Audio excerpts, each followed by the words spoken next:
நீங்க தெரிஞ்சு கொள்ள வேண்டியது ஃபஜ்ருக்கு எழும்பின ஒரு குடும்பம், இரவுல எழும்பி வித்ரு தொழக்கூடிய ஒரு குடும்பம். நினைச்சு பாருங்க அந்த குடும்பத்தின் ராகத்தை பிடிக்கின்ற. ரசூலுல்லாஹி ஸல்லல்லாஹு அலைஹி வஸல்லம் அவர்கள் இரவுல எழும்பி தொழுவார்கள்.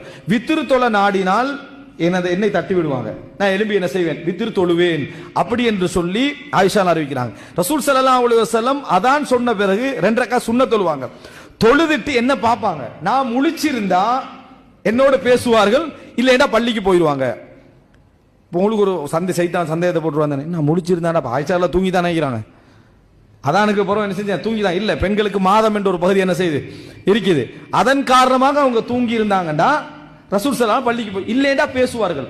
ஃபஜ்ர் சுன்னத் 2 ரக்காத் தொழுதுட்டு வீட்டில் மனைவியோட உட்கார்ந்து பேசுற கால சூழ்நிலை இருக்குதானே, அந்த குடும்பத்தில் கண்டு வளர்ற பிள்ளைகள் எப்படி வளரும் கற்பனை பண்ணி பாருங்க.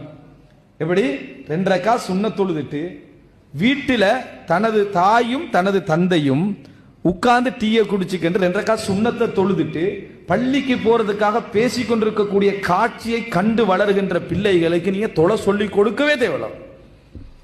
அந்த புள்ள தானா என்ன செய்ய தொழும்.